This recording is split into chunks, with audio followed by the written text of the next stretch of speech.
Vote केमा हाल्ने आमा? एमालेमा एमालेमा? एमालेमा किन हाल्ने हो? हामीले भत्ता दिन्छ, खान पाइन्छ। अनि एमाले आएको चिन्ह के हो त अनि? घन्टी। घन्टी हो। अब तपाईँ जस्तो जेन्जी मान्छेले भोट केमा हाल्ने भन्नु भएको छ? केपी ओली। केपी ओली? चिन्ह के हो? चिन्ह घन्टी। घन्टी? ल हेर्नुहोस् गाइज, केपी ओलीलाई भोट हाल्ने अरे, चिन्ह फेरि घन्टी अरे। जसरी पनि घन्टीमै भोट जाने भए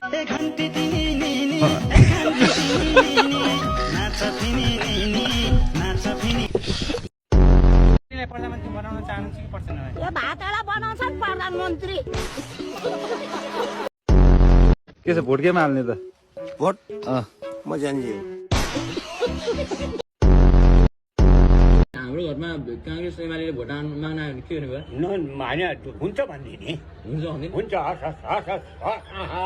राम्रो हो हजुरहरूले राम्रै काम गरेर आएको छ अहिलेसम्म भनिदिने उनीहरूलाई अनि आफ्नो चाहिँ सिद्धान्त नछाइ घन्टीमा जाने हो मासु भात चाहिँ अर्काइको खाने हो घन्टी दिने केपी ओली चाहिँ चिन्नुहुन्छ नि? चिन्छु नि बाबु, उसलाई त हात मिलाएर त्यहाँ परपारले मेरो भाइ राम्रो गर्नु ल भनेर पठाएको, तर सबै भ्रष्टाचार गर्नु, सुन व्यापार गर्नु, मान्छे व्यापार गर्नु, भोटाने भनेर बेच्नु भने पो सुने त म त उल्टो पो सुने।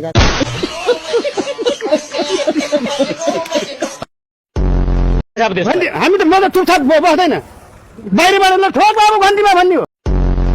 ओलीले भत्ता दियो, बुढाबुढीको बुद्धि खोइ। ओलीका बाउको घर बेचेर दिएको होइन हामीलाई भत्ता।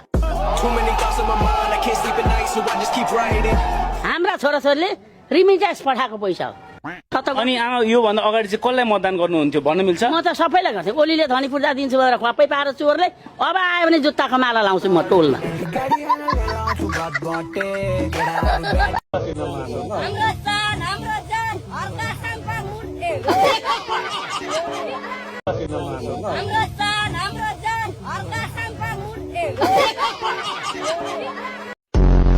अनि तपाईँलाई चाहिँ इन्डियाको कुरा के बेटर गरिराख्नुहुन्छ? छोड, इन्डिया गएको नि मेरो साथीहरू छन् घुम्न गएको नि।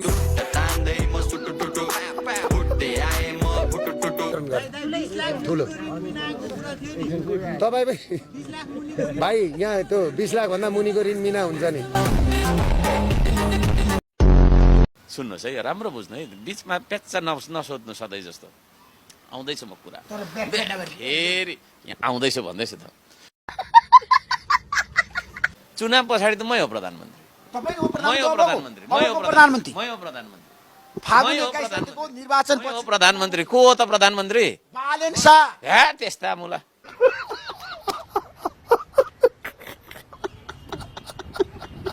बालेन, रवि लामी छाने, के अरे कुलमान घिसिङ, शेरबहादुर देउबा, प्रचण्ड, अनि अर्को के अरे केपी ओली, उहाँहरूले यो टी सर्ट लाउनु पर्छ कि पर्दैन?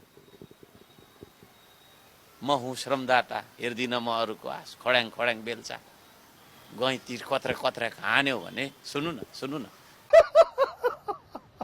रवि लामी छाने होइन, बालेन शाह र के अरे त्यो अर्को कुलमान घिसिङ, उहाँहरूलाई चाहिँ यो 3टा टी सर्ट पठाइदिन्छु। यहाँ हर्क साम्बाङको फोटो राखेको टी सर्ट लाउनुपर्छ।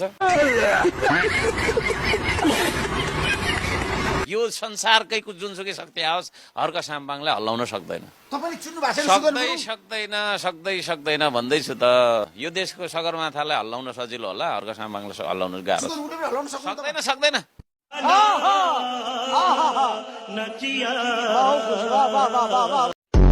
हेर्नु न अनुहार कस्तो छ यिनीहरूको, सबै बनाउने मुख लगाएर। अहिले त मलाई देख्यो भने एयरपोर्टमा भाग्छन्। म त यसो भन्छु नि त यिनीहरूलाई, एयरपोर्टमा कहीँ देखेँ नि तस्करहरू कता हिँडेको भनिदिन्छु। अनि सिधै महाकसम सिधै त भनिदिन्छु त। अनि तस्करहरूलाई के भन्नु? ए तस्कर कता हिँडेको तिमीहरू भनिदिन्छु।